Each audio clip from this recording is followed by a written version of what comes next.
The normal executive will spend 30+ hours per month in meetings. This can often keep them from accomplishing the work that they are required to accomplish. Jody Holland joins us today to talk about the 4 types of meetings that we should have in order to trim down our meeting times. By the way, what the heck is worse than a meeting? I mean, there are things worse, by the way. But there are, but I tell you, the average executive, when you ask them, hey, do you want to go to another meeting? They're like, absolutely not. I want nothing to do with any more meetings because it just absolutely drives us nuts. And I think the 30+ hours leans on the plus part more than the 30 part per month. But the research that I was reading about was talking about how we spend so much of our time in meetings and executives are overly stressed because they have so many things to get done, but they don't get any of those things done when they're in the meeting. They're just explaining what they should be doing instead of actually meeting and doing what they're going to do. So there's 4 basic types of meetings that we have to have. The M, and I did it as an acronym because that's easier, M-E-E-T, it's meet daily. Now, a daily meeting is a 60-second stand-up. Very easy to do. Essentially, just get you and your team to stand up, and each person has 60 seconds or less to explain what they've got going on for the day. This creates accountability and keeps people on track for the day. The E, the second one, is that we engage weekly. Now, the big mistake that people make in their weekly and quarterly meetings is they don't have an agenda. They just get together and they're going to talk about what's going on for the week. If you will create an agenda, this meeting should be between 30 and 45 minutes tops. And you're covering what's happened in the previous week and what's coming up. This should not be a strategy meeting. This should just be a meeting where we're talking about short term. Again, 7 days prior, 7 days coming up. Then we go into engaging in our quarterly meetings. This will be 2 to 3 hours for the meeting, but when you think about engaging quarterly, now we're doing strategy. Think of it like football. At the end of each quarter, the coach calls all the players in and says, okay guys, here's what's going on and here's how we need to change in order to make sure we get it just right.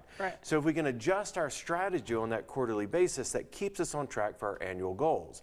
But the focus of that meeting, you do have to have an agenda for that as well, but the focus has to be on where are we in relation to the annual goals that we've set and how can we move ourselves forward to ensure that we meet those goals.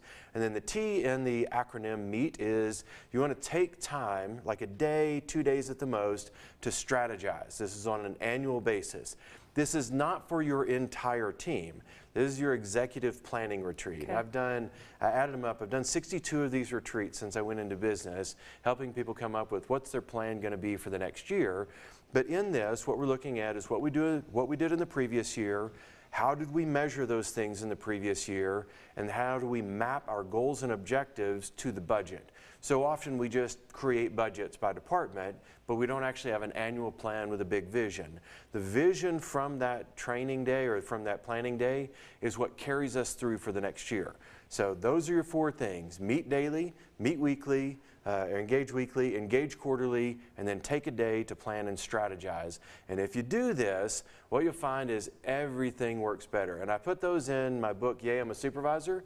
That is in chapter 10 under group decision making and meetings. Let me ask you this question though. How do you kind of not let it get bogged down in sort of the minutia of it? I mean, no matter, even if you have an agenda, even if you go to it with the best intention, something always derails. Right. Well, I always tell people, set a time frame. If you set a time frame for the meeting and you say, here's our start time, here's our end time, you cut out that first 15 minutes of chit-chatting, which is a lot of what happens.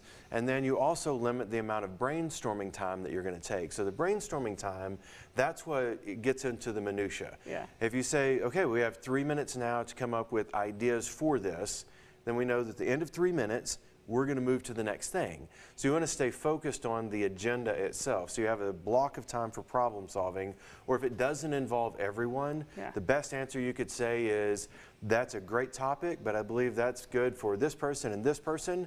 You guys get together and discuss that. Let me know what you come up with. That's a good way to say it too. Get together and discuss it and let me know what you've come up with. Right. That way we're not caught and we're not catching the whole team who's sitting there going, I mean, you can hear like the collective moan. Like, right? It's the worst when something like that happens. I can feel it still from previous meetings that I was a part of. Yeah, absolutely. Okay, if you want more advice from Jody, you can text it. You send out all these great so if you text Jody to 66866, we'll sign you up for the Quick Leadership Tips. That's a 1-minute video each Monday morning.